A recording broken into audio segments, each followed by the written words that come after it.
Bueno, a nombre del Colegio de Ingenieros de Chile y del Consejo Nacional del Biobío, le doy la más cordial bienvenida a esta interesante charla que vamos a escuchar en este jueves 10 de marzo del presente año. Recordarles que los próximos 3 jueves de marzo, también a esta misma hora, tendremos otras interesantes charlas. En esta oportunidad nos acompaña Lorena del Pilar Muñoz del Campo. Ella es licenciada en Bioquímica de la Pontificia Universidad Católica de Chile.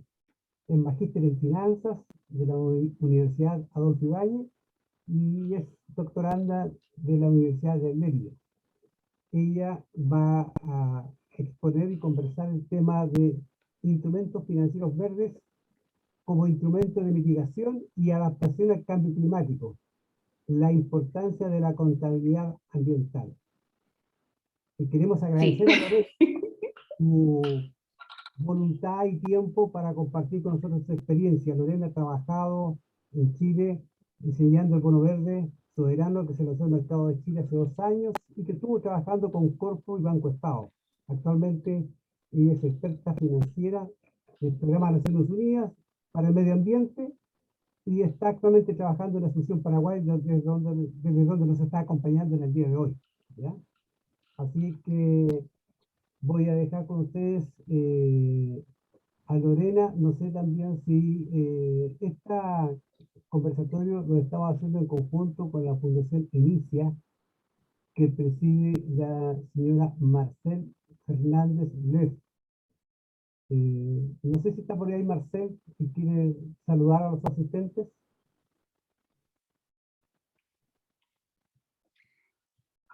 O Igor.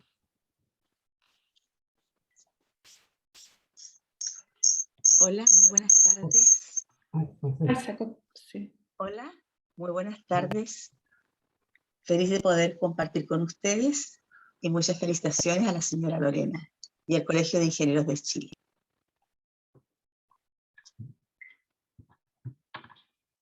Ahí empezó a llover. Lorena, dejamos todo el micrófono. Entonces, para los asistentes vamos a tener una exposición de aproximadamente 50 minutos de Lorena y después vamos a hacer una ronda de preguntas y respuestas. Mientras tanto, las pueden escribir en el chat y yo se las voy a ir leyendo a Lorena y sintetizando para que aprovechemos el tiempo al máximo en este tan corto espacio que tenemos para conversar. Lorena, te dejo con la presentación. Muchas gracias. Gracias, 1.000.000 de gracias. Buenas tardes a todos y todas. Y antes que nada, muchas gracias al presidente del Colegio de Ingenieros y a la presidenta de la Fundación Inicia Lebu, y un especial saludo a mi director de tesis doctoral, que es Igor Parra Vergara, que se encuentra ahí, quien fue quien gestionó para realizar esto. En la tarde de hoy yo voy a conversar acerca de los instrumentos de financiamiento verde. En realidad, financiamiento verde se refiere en términos genéricos, lo que todos entendemos como financiamiento asociado a medio ambiente. Pero en la realidad el financiamiento verde está asociado a cosas de cambio climático, en términos de nomenclatura. Y como en el fondo mi presentación se orienta a ver mecanismos de financiar el tránsito a una economía baja en carbono y sustentable, es decir, cómo mitigamos y adaptamos el cambio climático. Y ese cómo necesariamente parte con una contabilidad socioambiental. La globalización de las actividades planetarias nos ha traído sin duda una presión de las actividades humanas sobre los ecosistemas. Y eso, entre otras cosas, ha generado las consecuencias que hoy día observamos, que son el cambio climático, la crisis de biodiversidad, y eso nos llevó en las últimas décadas del siglo XX a buscar lo que nos llamamos un tránsito hacia el desarrollo sostenible. En la actualidad, entonces, nosotros estamos en una economía lineal, postproducción limpia, entrando en lo que se llama economía del reciclaje. Nuestro país ha generado hace poco y ha promulgado hace poco la agenda para la economía circular. Sin embargo, nosotros todavía no estamos ahí. para iniciar un tránsito real a la economía circular, deberíamos estar reciclando por lo menos el 50% de los residuos. Nosotros reciclamos el 5% de los residuos. Entonces, en la realidad, estamos en la economía lineal, postproducción limpia, donde tomamos, producimos, disponemos. Estamos tratando de generar ecoeficiencia, eficiencia energética, sistemas de gestión ambiental, etcétera, con una influencia de un sistema de corto plazo. Nosotros pensamos en compra-venta, equilibrios de mercado y nada más. Y reusamos en algunos casos al final del ciclo. Y ese reuso al final del ciclo en Chile es del 5%. Por otro lado, la economía circular reduce, recicla, reutiliza. El foco también lo tiene en la ecoeficiencia, pero tiene un área de influencia de largo plazo porque piensas en ciclos de vida. Y el reuso se produce al inicio del ciclo productivo. Entonces, visto esto, nosotros nos encontramos en una era de tránsito desde la economía lineal hacia una economía eficiente en el uso del recurso. Y eso es importante tenerlo en mente. ¿Por qué? Porque nosotros básicamente usamos recursos naturales. Y estos recursos naturales entran en la economía, generan un producto, un servicio que se comercializa en el mercado local o en el mercado internacional y genera una externalidad. Esa externalidad es el impacto de esta economía en el medio ambiente. Si ustedes ven esto es la raya verde, muestra los recursos naturales que posee el país medidos como hectáreas globales por persona. Y tenemos por otro lado la raya roja que simboliza la huella ecológica por persona. ¿Se fijan ustedes que en 1995 y después aproximadamente en el 2007, 2008, la raya roja pasa por sobre la raya verde? Eso quiere decir que nosotros ya no tenemos reservas de biocapacidad disponibles para el crecimiento económico. Eso quiere decir que desde hace aproximadamente 10, 15 años, el país ha estado usando la reserva que se requería para renovar los recursos renovables. Entonces nosotros lo que estamos haciendo ya es como cuando uno se le acabó la plata en la cuenta corriente y empieza a usar la línea de crédito. Ese uso de la línea de crédito se produjo, si ustedes se fijan acá en el gráfico, con el crecimiento económico de finales de los 80 e inicio de los 90. Y ahí nos quedamos en cero.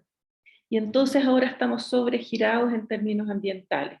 Y eso tiene como consecuencia un deterioro del país, de las condiciones del país. ¿Para qué hicimos eso nosotros? Para generar riqueza.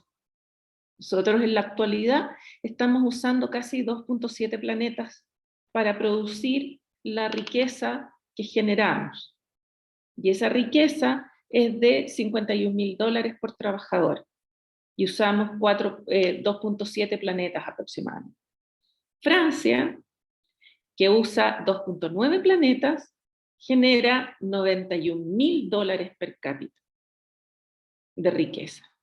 ¿Qué quiere decir eso? Que nosotros somos tremendamente ineficientes en el uso del recurso natural. Entonces podríamos decir que estamos desperdiciando recursos naturales porque al mantenernos en esta economía lineal, subutilizamos los recursos naturales y generamos menos riqueza en dólares, en millones de dólares para el país. ¿Okay?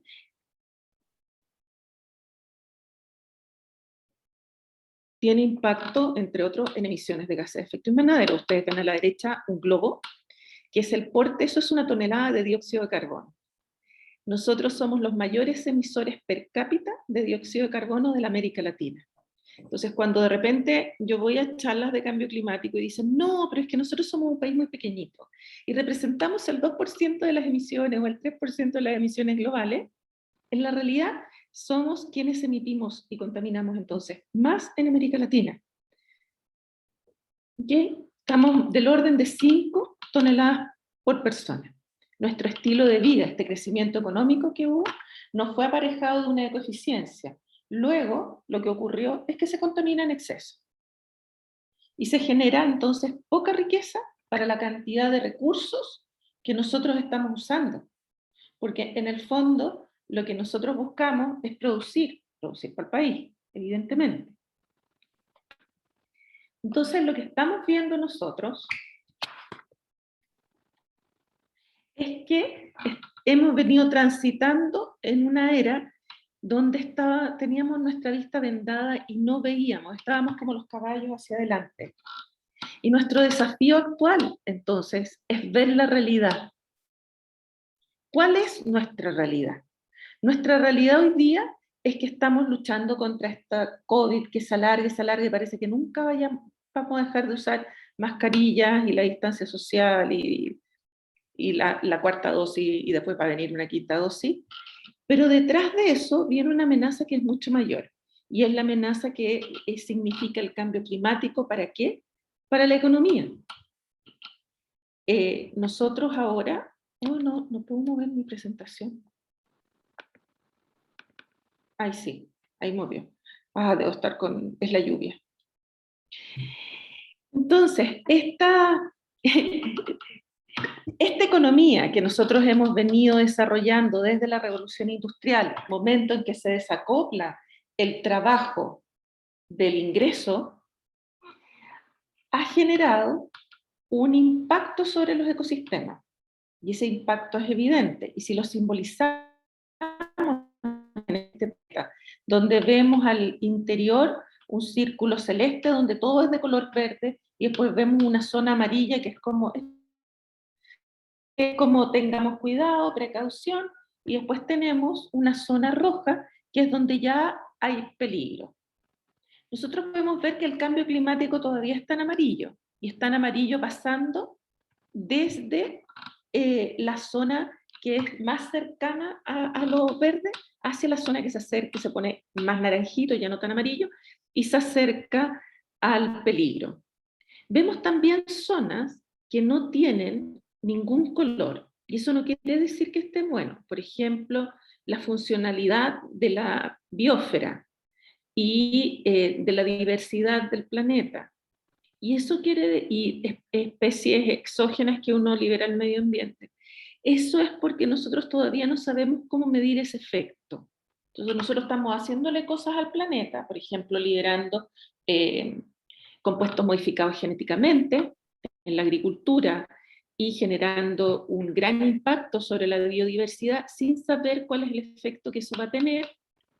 Por ahora estamos concentrados en el cambio climático y la crisis de biodiversidad.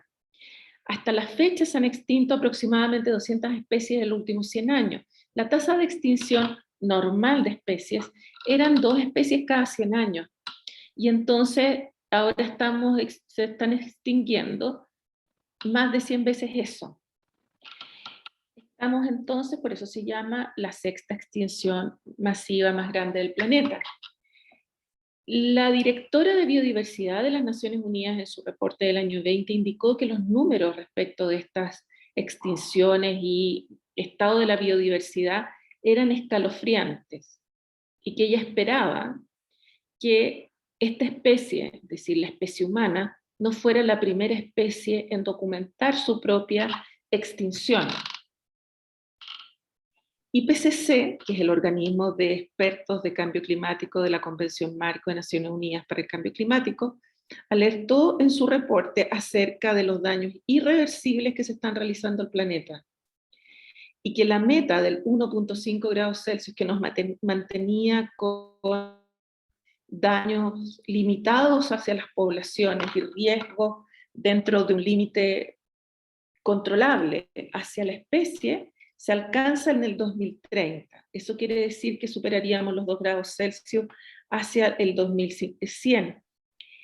Si alcanzamos 2 grados Celsius, los 7.000 millones de personas que quedarían en el 2050, consideremos que hoy día nosotros somos 7.000, o sea, hay gente que no va a nacer y hay gente que se va a morir. Si alcanzamos 3 grados Celsius, serían 5.000 millones de personas en el 2050, y así. Entonces, las decisiones que estamos tomando hoy día en nuestra economía de corto plazo, de ciclo compra-venta, de preocupación de la curva de costo, en la realidad lo que está causando es que miles de millones de personas se van a morir, o no van a existir, y las condiciones del planeta se van empeorando y hacen que sea menos vivible para los que quedan. La temperatura global se ha incrementado en 1.2 grados Celsius. Nuestra meta era 1.5 para el fin de siglo, y eso ya no se va a poder alcanzar. Ustedes pueden ver que este es el promedio global y este es Chile. Chile se ha calentado más rápido de lo que se ha calentado el mundo. Y eso es por fenómenos que son característicos de la geografía del país, de la posición en que está el país, y que hace que se caliente de una manera distinta al promedio del planeta. Cada zona del planeta entonces se calienta a velocidades distintas, y eso nos da un mosaico que nos entrega una temperatura de 3.9 grados Celsius hacia el 2050, 2070, y aproximadamente 4.8 grados Celsius de incremento de temperaturas en el escenario actual para el 2080. Cuando llegue a los 5 grados Celsius, parte el peligro de extinción para la especie humana. En la actualidad, la crisis que tenemos económica producto del COVID ha generado pérdidas de empleo y reducciones del PIB que son muy importantes, 1/3 del empleo formal y 1/4 del PIB. La OCDE ha relevado los datos respecto de los fondos asignados a reactivación que se dicen ser reactivación verde, y ha indicado que efectivamente, tal como pueden ver ustedes, no todo lo que dice ser verde es verde. Tenemos muchas medidas, más del 40% de las medidas que se están tomando incluso van en contra del medio ambiente. Y esto nos muestra la falta de comprensión del mercado, de los gobiernos, de los tomadores de decisiones de cómo hacer esto. Entonces, de aquí viene mi pregunta. Yo siempre hago preguntas, yo les dije que yo era preguntona. ¿Será tiempo de reactivarnos de manera sostenible? ¿De descarbonizar nuestros países para reactivarnos, priorizando los impactos socioambientales y económicos y reduciendo entonces la destrucción de la biodiversidad y el cambio climático, es decir, transitar a una economía sustentable y baja en carbono? Entonces, ¿cómo lo hacemos? Tal como se ve en esta información que nos entrega la OCDE, en realidad, y de hecho estaba el específico de Chile, Chile, la mitad de las medidas que puso no son ambientalmente adecuadas, aunque fueron presentadas como medidas entre comillas verdes. Entonces, ¿cómo lo hacemos? No basta decir que un proyecto tiene beneficios ambientales o es entre comillas verde para que realmente sea considerado verde. Y aquí ya entramos en las finanzas. Es decir, si yo estoy presentando mi proyecto a financiamiento, a una fuente de financiamiento que financia proyectos ambientales o ambientalmente adecuados o que buscan mitigar y adaptarse al cambio climático, se debe demostrar cuantitativamente y cualitativamente que ese proyecto es verde. Entonces, no basta decir, yo voy a hacer, por ejemplo, una central hidroeléctrica. Yo tengo que demostrar que esa central hidroeléctrica cumple los criterios de sustentabilidad. Porque, de hecho, nosotros en el país consideramos que todas nuestras centrales hidroeléctricas son verdes, son sustentables, y en la realidad no lo son, no cumplen los criterios de sustentabilidad de las Naciones Unidas. Por lo tanto, no podemos contabilizarlo internacionalmente como un proyecto verde. Y eso es muy importante. Entonces nosotros tenemos aquí nuestro esquema de estructura de contabilidad de recursos naturales, que está propiciando CEPAL a la Naciones Unidas. Y esto es porque básicamente los reservorios de recursos naturales en el planeta se encuentran en América Latina y África. Y entonces tenemos el problema de que se están agotando nuestros recursos naturales. Yo vine aquí al Paraguay para poder apoyar al Estado, al gobierno del Paraguay, al Estado, en implementar políticas que impidan la deforestación, que permitan preservar los bosques y recuperar el suelo. Y tenemos que aquí la tasa de deforestación es de 1 millón de hectáreas al año. Entonces, tenemos que este medio ambiente que está a la izquierda nos presta activos naturales, que es terreno, agua, bancos de peces, forestal, etc. Y lo entra a la economía para producir PIB, riqueza, etc. ¿Y qué entrega la economía hacia el medio ambiente, entrega externalidades. ¿Y qué es lo que es la externalidad? La externalidad es la diferencia que se produce entre el costo privado y el costo social. Eso de nosotros tenemos derecho a vivir en un medio ambiente libre de contaminación, viene siendo el costo social. ¿Cuánto sale eso? ¿Cuánto le sale al Estado? Y luego, el que contamina paga, ese es el costo privado. Luego, si el costo privado es inferior al costo social, tendremos externalidades negativas, o sea, se va a contaminar el medio ambiente, se genera un pasivo ambiental. Si tenemos que el costo privado es superior al costo social, se generarán externalidades positivas, vamos a tener un mejoramiento del medio ambiente. Y existe además externalidad neutra, o sea, quedamos sin impactos negativos ni positivos, quedamos break-even point. Entonces, el ciclo que tenemos que seguir ahora ya no es solo de un punto en la cadena, tenemos que considerar toda la cadena, todo el ciclo de vida, desde el árbol de caucho hasta qué pasa con el neumático antes de tirarlo a la quebrada o al vertedero. Y tendremos en cada punto de esa cadena ciclos que van a generar beneficios ambientales que yo coloqué aquí en verde, y ciclos que van a tener barritas rojas, o sea, pasivos ambientales o daño ambiental, más importante que el activo ambiental. Entonces, lo que deberíamos propiciar a través de este mundo sustentable es tener cadenas donde las barritas verdes sean más grandes que las barritas rojas. Es decir, que generemos beneficios ambientales y no pasivos ambientales, porque en la actualidad nuestro país está quebrado respecto a recursos naturales. Entonces, resulta razonable considerar que propiciemos una recuperación de eso y no una destrucción. Y aquí empezamos entonces con esto de enverdecernos o no, to green or not to green. Todos nosotros queremos hacer cosas ambientalmente buenas, y el ser humano no es intrínsecamente perverso. Y hacemos una serie de cosas que propician los beneficios ambientales. De hecho, las empresas lo primero que hacen es que cambian las luminarias. Pero no todos esos beneficios ambientales son igualmente positivos. Van a haber barritas verdes muy pequeñas, como cambiar las luminarias en una fábrica. Y hay cosas que son más importantes, como cambiar, por ejemplo, a energía renovable. Y hay cosas que son mucho más significativas, como no tener hijos. Cambiar la alimentación.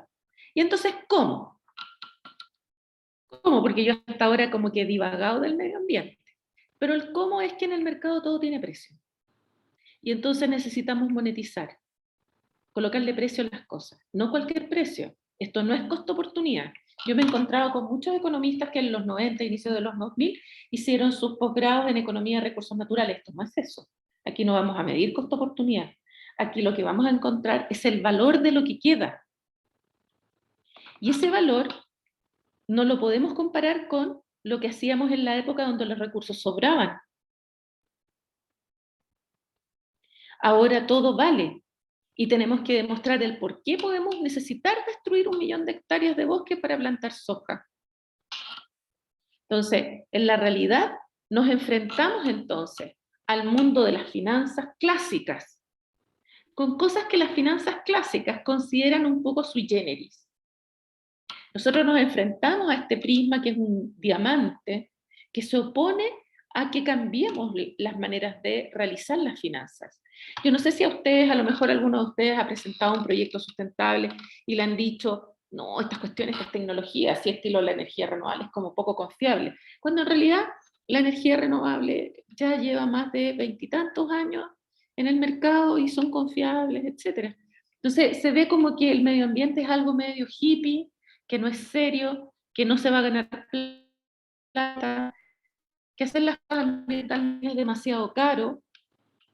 Y entonces ahí llegamos al siguiente paradigma. Y es que cuidar el medio ambiente no es caro. Los que cuidan el medio ambiente están pagando todos sus costos. Los que generan contaminación no están pagando todos los costos y le están traspasando a la sociedad y al Estado el costo de esa contaminación. Por ejemplo, Talcahuano, Puchuncaví, Chañaral, en Chile, que son zonas, Talcahuano ya no, pero Chañaral y Puchuncaví son zonas de sacrificio, que se llaman sacrificio. Las sacrificamos ambientalmente y la gente se muere de cáncer para producir. producir la mitad de lo que se produce en Francia con la misma cantidad de hectáreas. Entonces, podemos ver que ahí surgen que estos nuevos modelos económicos tienen que incluir todos los costos de transacción, incluyendo los pasivos y los activos ambientales.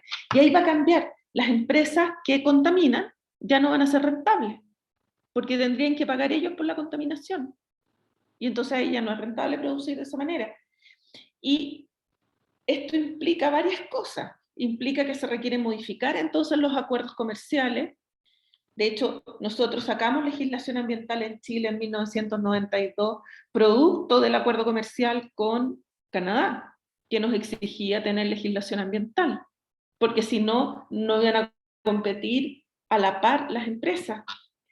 En la medida entonces que se van estructurando estas nuevas interacciones entre las empresas y el mercado, se van a ver afectados los productos y los servicios, los costos de transacción y precios de transferencia van a cambiar, se van a completar los contratos, van a cambiar las curvas de costo. Porque vamos a estar monetizando, ya no van a ser pajaritos, arbolitos, pastitos, sino que van a ser dólares o euros. Y estas monetizaciones, de acuerdo a la legislación internacional que nosotros tenemos, que es las normas contables, las normas internacionales de información financiera, NIF o IFRS por sus siglas en inglés, establecen la necesidad de informar en los estados financieros consolidados la monetización de los pasivos ambientales en el pasivo contingente. Y en un principio, entonces, de asientos dobles en la contabilidad, tenemos que incluir los activos ambientales. Y yo aquí puse un monito estilo Walt Disney, donde podemos ver que todo lo que es la contaminación es malo, entonces son pasivos, y por otro lado tenemos los activos que son los buenos, los verdes, todas esas cosas. ¿Okay? Ahora, si lo llevamos ahora a lo que es un estado financiero, vamos a ver que entre el pasivo de corto, largo y entonces el patrimonio surgen los pasivos medioambientales que van a ser de corto plazo, por ejemplo, la huella de carbono. Las empresas en Chile están midiendo huella de carbono y piensan que es como una medida de marketing, pero en la realidad lo que están declarando es el pasivo operacional. Por otro lado, tenemos pasivos de largo plazo, como manejo de residuos, pesticidas, residuos peligrosos, incluso, por ejemplo, el asbesto de la construcción. Y por otro lado tenemos activos ambientales. Entonces, las empresas hoy día creen que implementar ISO 14000, por ejemplo, es un costo. En la realidad, desde el punto de vista de la contabilidad internacional, que nosotros suscribimos en el año 2010 al momento de entrar en la OCDE, es una inversión, o sea, es un activo. Entonces, certificarse con ISO 14000, generar programas de eficiencia energética, energías renovables, reciclar, tener permisos de emisión, generar proyectos que mejoran la biodiversidad, permiten mejorar el perfil ambiental de la empresa y es un activo que es valorado en el mercado. ¿Y es valorado dónde? En el costo de financiamiento y en los valores de transacción de la acción. Entonces, ¿qué tipo de instrumentos podemos diseñar para estos efectos? Uno, el salto tecnológico que necesitamos. Nosotros para lograr que pasemos al año 2100, con una temperatura razonable necesitamos un salto tecnológico, que es de ese porte, y que equivale a $189 por cada tonelada emitida, con un costo social hoy día en Chile de $40 de daño producto de esto. Los bonos temáticos, entonces, que son aquellos que están asociados a aspectos ambientales, son los instrumentos ideales, de acuerdo a The Economist y otros, para fomentar la recuperación verde. La emisión de instrumentos en la región latinoamericana, instrumentos verdes, sociales, sustentables, ha sido liderada por México, Brasil y Chile en ese orden. México se adelantó en los sociales y para justamente el mejoramiento de las condiciones de su población. Se están emitiendo entonces en la región latinoamericana instrumentos de todo tipo, tal como pueden ver ustedes. Tenemos aquí 3 tipos de instrumentos. Instrumentos verdes, asociados a mitigación y adaptación de cambio climático. Todo lo que es cambio climático es verde. Después tenemos sociales, todos esos aspectos que buscan mejorar el índice de desarrollo humano, es decir, educación, distribución, desigualdad, salud, van a ser sociales. Y luego vamos a tener los bonos ODS, que son asociados, se fijan, a objetivos de desarrollo sostenible, que son esos cuadraditos de colores que figuran debajo, o de la flechita, o de las torres eólicas que están dibujadas aquí en el mapa de la región latinoamericana. Entonces, vamos a tener bonos vinculados a sustentabilidad, que se orientan principalmente a la empresa, y que buscan que las empresas en sus estrategias corporativas incluyan indicadores de Key Performance Indicators, indicadores de funcionamiento, de operación que vayan asociados a ODS, y al contar con eso pueden generar un instrumento que les permita financiar un roadmap, una planificación de la implementación de la sustentabilidad en la empresa. Existen, por otro lado, bonos temáticos, verdes, sociales, sustentables. Están apareciendo también los bonos azules asociados al agua, en que uno invierte en proyectos específicos. Por ejemplo, el bono verde de Chile se asoció a eficiencia energética. Ahora se ha generado un bono asociado a transporte, a electromovilidad, y así. Entonces la idea es que en general los bonos temáticos van a ser más materia de banca de desarrollo, gobiernos, empresas grandes, transnacionales, proyectos energéticos, proyectos sustentables grandes. Y vamos a tener por otro lado los bonos vinculados a sustentabilidad, que es como para una empresa mediana, grande, que quiere emitir y lanzar deuda al mercado para financiar una transformación, por ejemplo. ¿Quiénes emiten? Emiten los títulos de deuda, corporaciones no financieras, gobiernos locales. Un municipio puede emitir un título de deuda para financiar un plan local de cambio climático, o una asociación de municipios como en la octava región, donde está esta asociación que está Concepción, Coronel, etcétera, que quieren hacer el manejo de los residuos, podrían ellos emitir un instrumento verde asociado ¿a qué? ¿Qué es lo que es la garantía de esto? La garantía son los activos ambientales generados. ¿Cuáles son los activos ambientales? Mitigación de cambio climático, por ejemplo, por bosque. Protección de recursos hídricos y todos sus elementos, riberas, etc. Protección de uso sostenible de la biodiversidad. Agricultura sostenible, reforestación, aforestación. Economía verde, circular, eficiencia energética. Uno después evalúa los atributos, y este ya es el viste cómo se hace. Monitoreo trazable. ¿Qué quiere decir un monitoreo trazable? Al menos 2 años de datos que sean verificables de las variables que yo voy a estar dando. Si yo estoy viendo, por ejemplo, mitigación de cambio climático asociado a residuos, un proyecto de reciclaje de plástico, tengo que tener las estadísticas, donde lo medí, etc.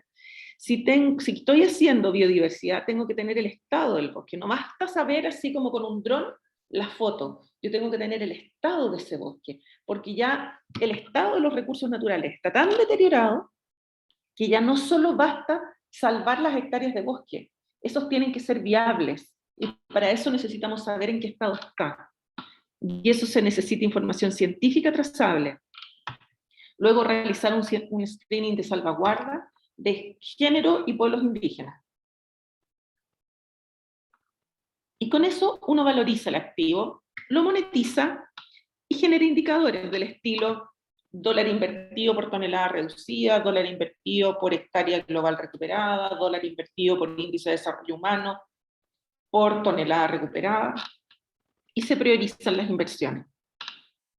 Respecto del screening, vamos a ver lo siguiente. Yo tengo aquí a la izquierda el estado financiero, con sus pasivos ambientales.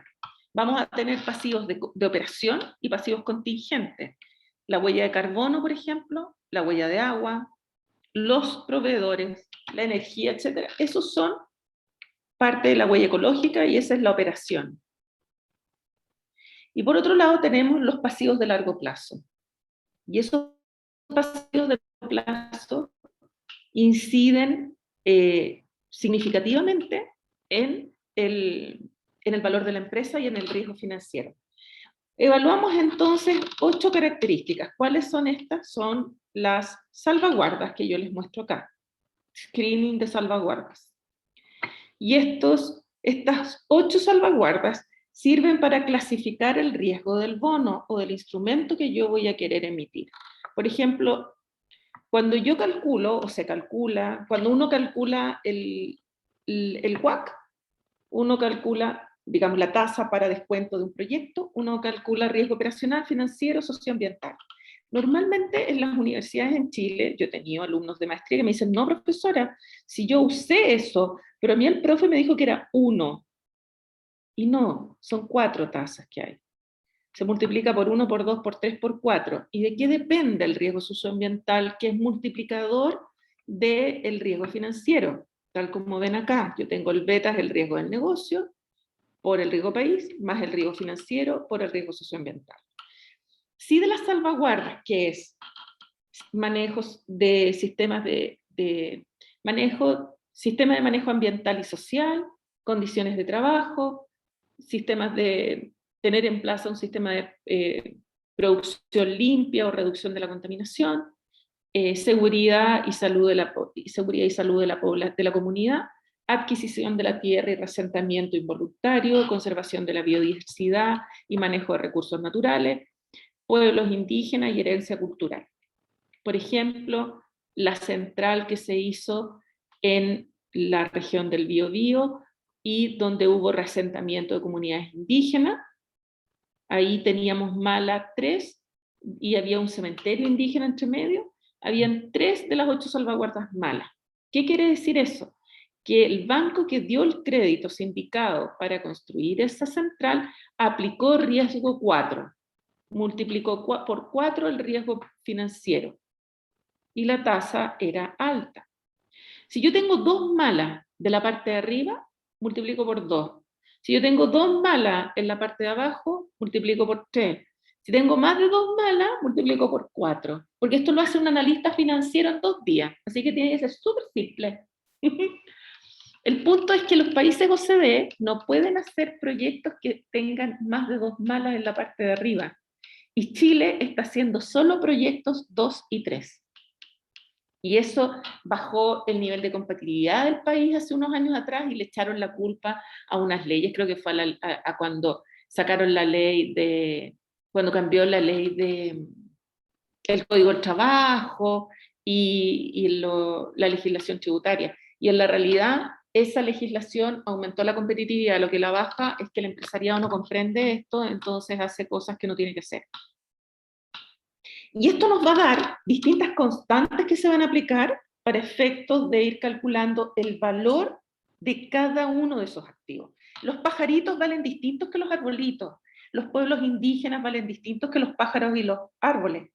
Y entonces en un bono yo vendo todo, y eso yo sé que a mis colegas les choca, pues yo le digo, yo vendo todo, yo vendo tus mujeres, las abuelitas que cruzan la calle, los pájaros, todo. ¿Ok? Y cuando tú haces eso, finalmente, entonces, empiezas a ver la creación de activos naturales, es decir, los bosques que preservamos, lo primero que se les viene a la mente, y activos no naturales. La eficiencia energética en Chile, donde el 78% de las emisiones de gases de efecto invernadero son por energía, producen reducción del uso de petróleo. Entonces, eso es un activo no natural, genera un recurso secundario que puede entrar a la economía. Y esto genera entonces un activo transable. ¿Cómo puedo usar ese activo? Haciendo offsetting. Por ejemplo, yo puedo tener una compañía que está generando un costo ambiental porque el daño a largo plazo no se puede compensar, porque tiene que ser solucionado porque no se traspasa al Estado y no se puede hacer, pero el costo sí, yo puedo compensarlo. Yo puedo ir y comprarle a los indiecitos de la esquina que tienen un bosque el uso del servicio ambiental que ellos están prestando. Porque ahora el que tiene bosque entonces presta un servicio al Estado, que es un servicio ambiental. Está incurriendo en gasto, porque está entregando.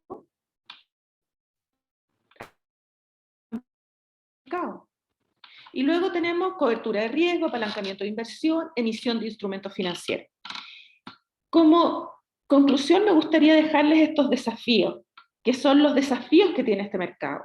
Uno, hay falta de capacitación, hay falta de capacidad, en las escuelas de negocios no te enseñan esto. Mis compañeros del magíster creían que yo vendía carbón pasado, por ejemplo, cuando yo en esa época, hace 15 años, estaba en el mercado del carbón. Entonces eso hace que los emprendedores que emprenden en esta área tengan poco acceso a la banca tradicional y no cuentan con inversiones para poder realizar no cuentan con financiamiento para realizar sus inversiones. Por otro lado, tenemos una falta de acompañamiento de, por ejemplo, una entidad de fomento tipo Corfo a este tipo de emprendedor, porque ellos tampoco entienden cómo funciona. Entonces se les sale del modelo y no saben cómo tomarlo. Y además hay una cultura muy conservadora en las finanzas.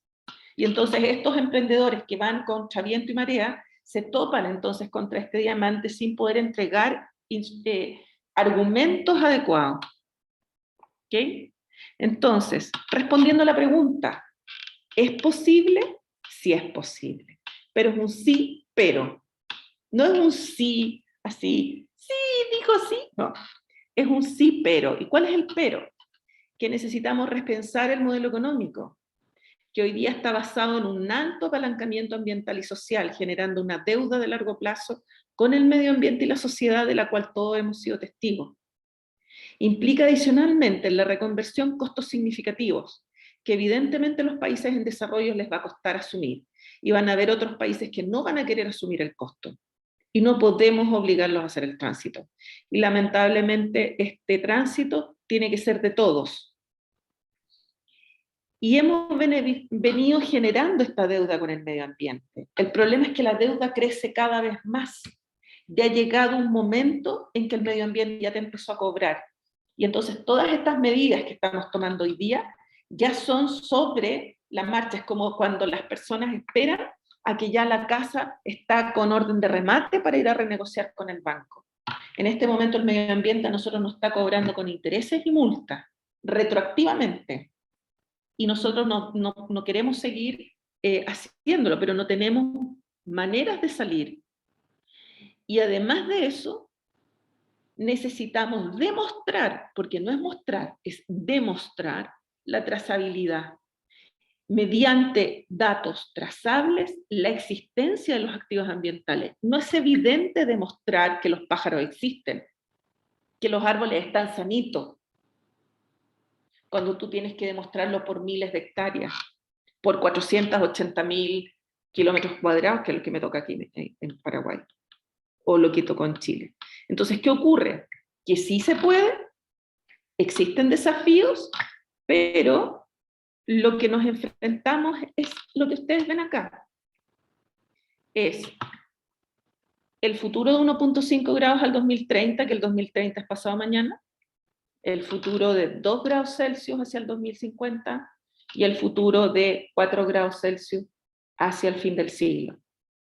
Y entonces tenemos que dejar de planificar en el gobierno de 2 años, de 3 años, o si es elecciones del alcalde. Las planificaciones que necesitamos son de 100 años plazo. Es de al menos una generación humana.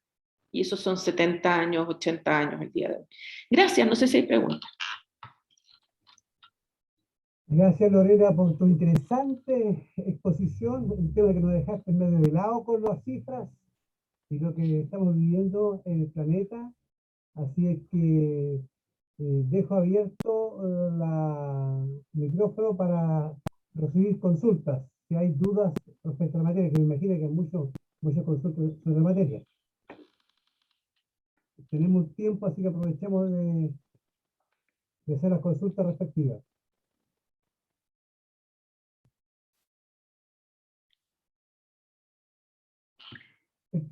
Sí, que quiere hacer la consulta, abre el micrófono y lo escuchamos. Parece que nos dejaste todos muy asustados, Lorena.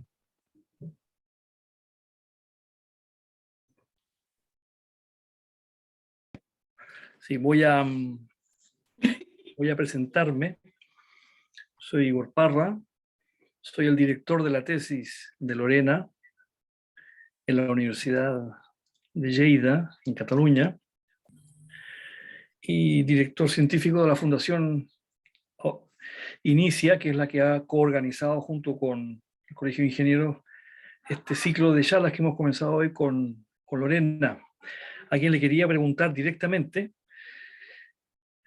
este concepto, digamos, que estamos desarrollando pero que nosotros lo conocemos, pero creo que es interesante que la gente pueda saber de el concepto de trazabilidad.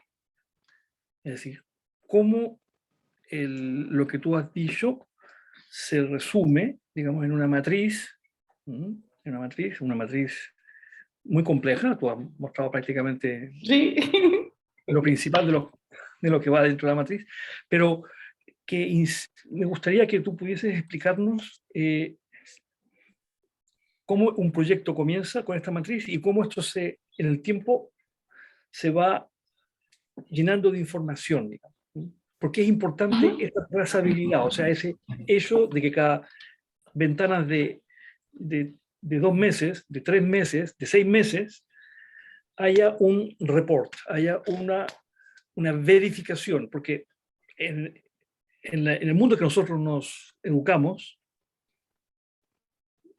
en mi caso concreto en Barcelona y en Montpellier, nosotros veníamos de otro mundo en el que uno hacía estas cosas. Inicialmente empezábamos con la observación, con la caracterización, decíamos.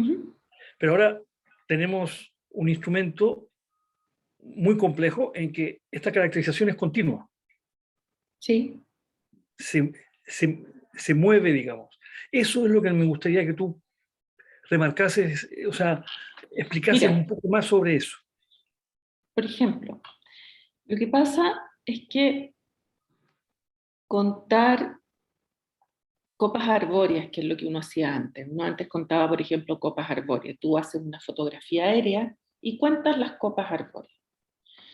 Pero hoy día se nos presenta la situación de que esas copas arbóreas pueden no ser viables. Entonces necesitamos determinar el estado de eso. Y para decidir el estado de eso, y ese es un problema en nuestros países latinoamericanos, necesitamos científicos que vengan y te digan si el árbol está feliz. Esto es como cuando uno va al supermercado y ahora compra huevos de gallina feliz. Y yo me pregunto a mí misma, ¿qué es una gallina feliz? ¿Quién determina que la gallina fue feliz? Por ejemplo, mi hijo va al supermercado en Suiza y compra carne de animales que le dicen a él, porque dice la etiqueta, que se alimentaron con comida que es ambientalmente adecuada y que además en el matadero los animales estaban felices cuando los mataron. Entonces está comiendo carne de vaca que murió feliz. Entonces aquí necesitamos conocer el estado del ecosistema cuando lo valorizamos. Porque nosotros tenemos un ecosistema que era, entre comillas, ideal en un estado sano, por ejemplo, digámoslo sano, absorbiendo CO2 y entregando servicios ecosistémicos a la sociedad en algún punto de la historia. Pero hoy día ya no. Hoy día quedan 3 árboles, se han ido, por ejemplo, en el caso de los bosques, se han ido desmembrando, etc. Entonces nosotros tenemos que definir ese estado, el estado de la masa, de ese ecosistema. Y eso es lo que tiene el valor. Y luego decimos, yo voy a emitir garantizando, porque en el fondo esto es como tirar una garantía. Cuando uno genera una garantía de un hipotecario, te hacen el estudio de título de 30 años. Aquí tú tienes que demostrar la posesión del activo desde un punto de vista legal, o el acceso al activo desde el punto de vista legal, pero además de eso tienes que demostrar, como quien dice, el estudio de título de 30 años. Y para eso se requieren instrumentos científicos, se requieren estudios, y eso tiene que ser seguido, porque si yo pido plata para hacer eso, yo tengo que demostrar en qué estado lo voy a dejar, cuál es el beneficio ambiental que yo voy a obtener. Y eso no es evidente, porque estoy contando aire, pájaros, árboles, tierra, bacterias, que están asociadas a las raíces. Y entonces, por ejemplo, a mí me tocó hace algunos años hacer un proyecto de manejo de residuos, de extracción de biogás del vertedero. Entonces había que demostrar, de quién era la basura, porque la basura, yo tiro basura, ustedes tiran basura, se va a un vertedero, ese vertedero municipal, luego la municipalidad es dueña del pasivo y del activo, pero la municipalidad lo licita a un privado, entonces el privado se hace del activo y del pasivo, ya. Y después, ¿dónde puso la basura y cuándo? Y hacer los modelos de cálculo. Y después uno va midiendo, va un señor y mide cuánto gas pasó por una tubería. Uno tiene que llegar a demostrar, para que ustedes vean el nivel de detalle, uno, que el medidor está calibrado, que fue comprado, que tiene mantención, que la mantención la hizo una persona que estaba capacitada para hacer esa mantención, y que el que hizo la lectura estaba capacitado para hacer la lectura y no era el guardia, por ejemplo. Y a mí me pasó que en este lugar la gente trabajaba de lunes a viernes, entonces el técnico que tenía que mirar y leer los numeritos no iba los sábados y los domingos. Y entonces cuando presenté el proyecto para recopilar entonces el activo, me descontaron todos los sábados y los domingos porque no estaba la persona y había medido el guardia. Entonces esa trazabilidad a la que me refiero yo es desde los equipos que se usan, las personas que toman los datos, procesan los datos deben ser guardados hasta 5 años después del plazo del bono. Por ejemplo, el bono de Chile es 2031. O sea, todos los datos asociados a ese bono tienen que quedar guardados hasta el 2036. Y todos esos datos deben ser tomados por computadores o personas o sensores que van a estar calibrados, que van a estar siendo operados por personas capacitadas. Y los datos serán procesados por personas con capacidades. Entonces, además de necesitar una tecnología asociada, hay necesidades de capacidades en la población. Vamos a necesitar una cantidad importante de técnicos, porque nosotros no tenemos grados técnicos y tenemos muchos ingenieros civiles y en ejecución, que no van a ir al campo a ver cuánto va a contar los árboles, y no van a ir al campo a contar dónde pusieron la basura, que no van a saber operar la planta de hidrógeno verde. Entonces necesitamos mejorar nuestras capacidades en términos educacionales. Necesitamos escuelas de negocios que enseñen finanzas sustentables, que después de todo son las únicas que van a existir en el futuro. Las otras ya no van a existir, porque no puedes hacer finanzas. A mí me dicen, es que esa es la nueva burbuja. Yo le digo, no, porque los activos existen. En las hipotecas los activos no existían, estaban sobrevalorados. Entonces aquí lo primero que va a ocurrir es una transparencia del mercado, y hay cosas que van a caer, y hay cosas que van a sobrevivir, como las personas. Sí, o sea, hay un ciclo de vida, digamos, hay un aspecto tecnológico y eso tiene un ciclo de vida. Estamos empezando otro capítulo, otro libro, y sobre eso, por ejemplo, nosotros, tú y yo concretamente, en este momento, para información de la audiencia, estamos desarrollando algunos proyectos de este tipo en América del Sur y nos encontramos con la triste evidencia de que tenemos que recurrir a laboratorios coreanos y europeos, porque en general en Chile no hay este nivel de formación, el nivel técnico capacitado que pueda funcionar. Existe la teoría, existen las personas de las universidades que tienen alguna especialidad de esto, pero que sean parte de una fuerza de trabajo que sea operativa para este tipo de emprendimientos, de trabajos, con instrumentos financieros poderosos, y que hagan esa trazabilidad dura, no hay en el momento actual. Entonces, No hay. requiere... No hay. O sea, a ver, como tú decías, colegas doctores, un montón, que publican muy bonito y muy bien en las mejores revistas del mundo también. En astronomía tenemos índices muy altos, en algunas biologías también, en geología somos muy buenos, pero no tenemos esa función que en Francia, por ejemplo, existe, que es la del técnico de investigación. El CNRS, el Centro Nacional de Investigación Científica Francesa, se caracteriza porque tiene 40.000 investigadores, pero alguien se pregunta cuántos técnicos hay por investigador y la proporción es de 1 a 4. O sea, es una cosa, eso es lo que sostiene la investigación francesa. Eso, y allí es donde uno puede ir a trabajar y a contratar servicios de este tipo, incluso tener que traernos desde Francia, por ejemplo, a especialistas en zonas tropicales para que puedan muestrear en condiciones duras, en zonas tropicales o subtropicales. Porque como tú decías bien, Lorena, aquí no vamos a encontrar muchos de esos especialistas. En fin, hay Pero se complica también por otro motivo. O sea, además de los motivos tecnológicos, hay un motivo de cultura e idiosincrasia. Sí.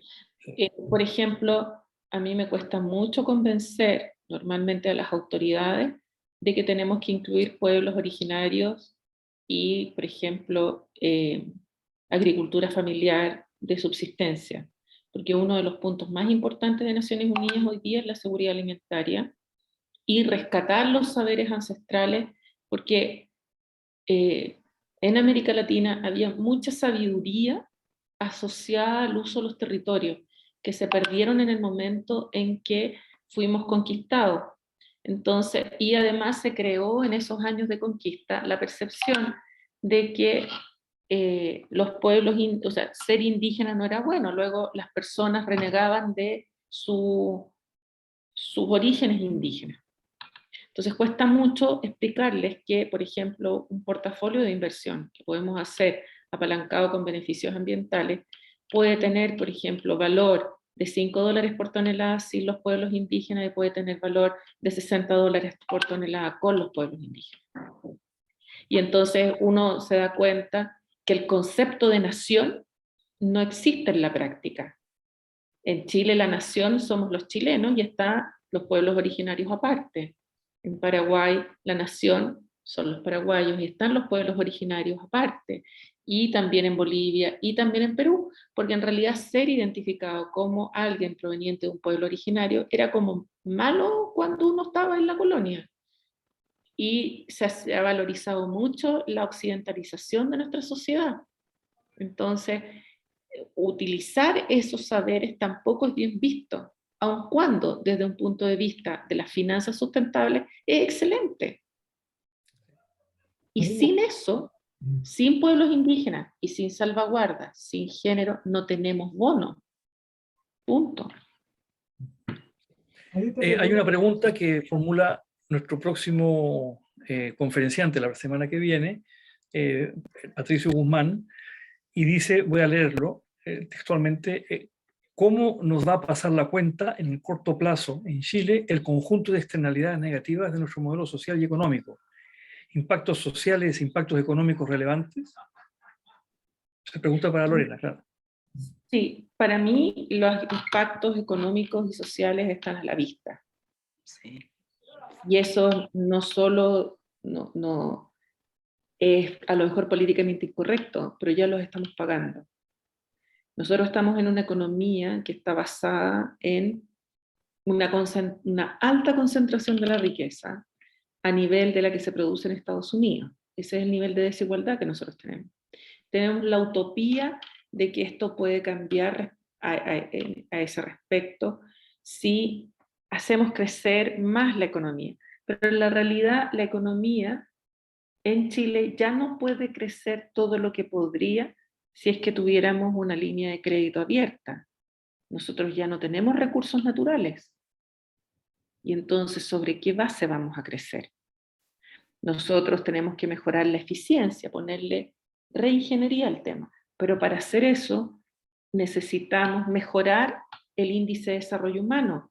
¿De quién? Del 50% de la población. Nosotros en Chile tenemos un índice de desarrollo humano que es educación, PIB per cápita y salud de 0,800 y tanto. Va de 0 a 1. Entonces, más de 850 es un país de altos ingresos. O sea, nosotros somos un país en promedio de altos ingresos. Si lo corregimos por desigualdad, nos queda un país de ingresos medios, de 0,7 y tanto, menos que Argentina, ojo.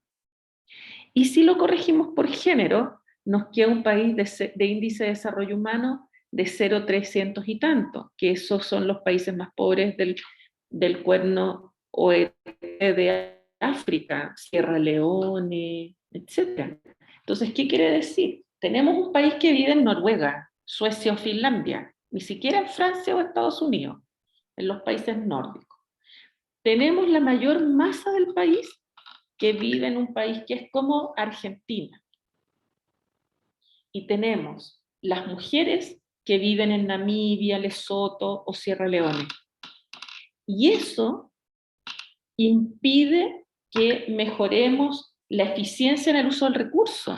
Eso nos mantiene en esa crisis socioambiental.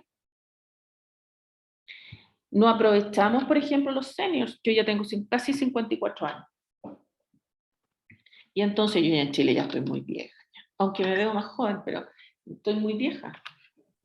Entonces, las personas terminan su vida laboral muy pronto. ¿Por qué? Porque efectivamente no te siguen contratando. Se genera un problema social terrible de que aunque te has sacado la mugre trabajando toda tu vida, tienes una pensión de 2 chauchas. Y viene por otro lado la gente que es más joven empujando hacia adelante, tratando de conseguir sobrevivir en este Chile que es altamente competitivo y adicionalmente muy superficial y consumista. Lo que nos tiene así es el sobreconsumo. Si no, miren las noticias que yo me horroricé del desierto en Chile, de esos cerros de ropa usada. Entonces, nosotros tenemos una crisis social grave, una crisis económica que se nos avecina con nuestro amigo COVID, y una crisis ambiental que nos va a poner un techo al crecimiento económico. Mira, Jairu Martínez pregunta, ¿Chile realmente es consciente de los problemas económicos que tiene actualmente por no tomar medidas? No tiene la conciencia. Nosotros realmente seguimos creyendo que somos los jaguares de Latinoamérica. Y realmente somos un país fuerte económicamente en Latinoamérica. Sin embargo, lo que nos mata es la desigualdad y el manejo de recursos naturales. Nosotros no tenemos la conciencia de que realmente estamos agotando nuestros recursos. No la tenemos. No tenemos la conciencia de eso de llevamos 10 años en sequía. Esto es como, mira, es cruel lo que les voy a decir. En Chile la educación es muy cara. A mí me tocó estar en el comité financiero del colegio de mi hijo en una época, porque yo era financiera, entonces me pide que estuvieran. Entonces yo les decía, mira, si nosotros podemos becar niños por cuando habían los problemas económicos, pero si una familia hace 2 años que tiene un problema económico, es que le cambió la realidad. Hace 10 años que estamos en sequía. ¿No creen ustedes que ya nos cambió la realidad? ¿Y que es que nos quedamos sin agua? Que la zona norte de Santiago ya es parte del desierto y que ya cambió.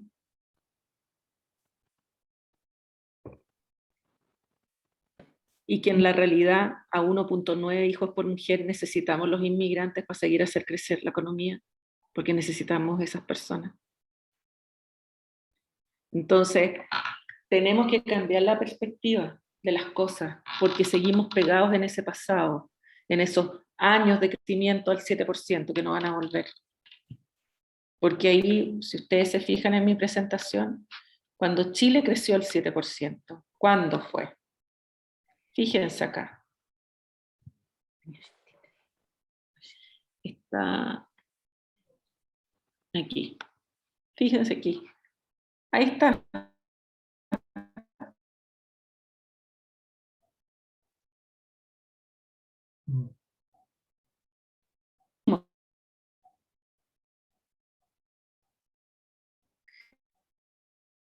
Corazones. Lo pagaron vos. Los pagaron las tierras agrícolas sobre. Está clarito. Miren, miren el cambio pendiente.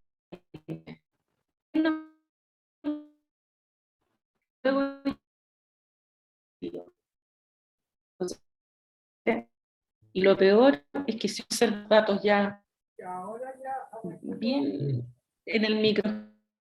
Hablé con Jorge, mediante impuestos a los súper ricos. Está asociada a acceso a recursos naturales. Y eso no se va a solucionar con un impuesto. En Chile, el que está en la pasada de la minería, el que está en la pasada del sector forestal, concentra riqueza.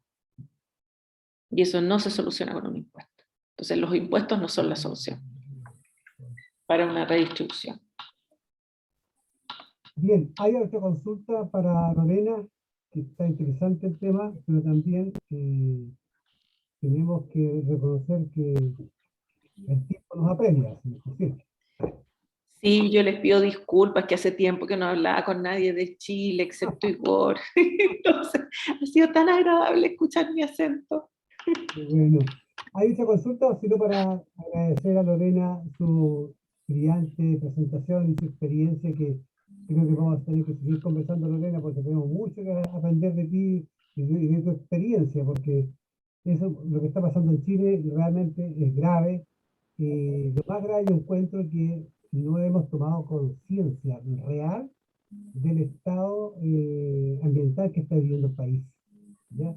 Yo creo que no solo son zonas de sacrificio, las zonas del norte del país, Tocopilla, Mejillones, Puchuncaví y otros. Yo creo que el país tiene hoy día una sequía galopante que si no la paramos y no tomamos conciencia, vamos a pagar una cuenta muy alta, ¿ya?, ambiental en el futuro. Y creo que muchos proyectos van a tener que rediseñarse teniendo en cuenta lo que hoy día está diciendo la Naciones Unidas en esta materia. Así que si no hay más consultas, yo le quiero agradecer a nombre del Colegio de Ingenieros de Chile, a nombre de la Fundación Inicia, la oportunidad de conocer esta materia, Lorena, que ha sido muy interesante para todos los asistentes, y esperamos poder contar contigo en otra oportunidad. Gracias a los asistentes por la participación, y el próximo jueves estamos con otro interesante tema que va a estar participando don Patricio Guzmán Cinkovich, quien nos va a exponer el sistema de pensión y seguridad social como variables socioambientales de la mitigación y adaptación al cambio climático. Seguimos con el cambio climático, que es el tema hoy día que nos está atrayendo, y estamos tratando de conocer mejor las miradas ambientales y climáticas que nos está afectando como país. Gracias, Lorena, una vez más por tu participación. Te agradecemos tu deferencia y estaremos en contacto en una futura oportunidad. ¿Ah? Gracias, muchas gracias a ustedes. Gracias, nos vemos. Gracias, Lorena. Gracias, Lorena. Gracias. Chao. Chao, chao. Chao. Chao.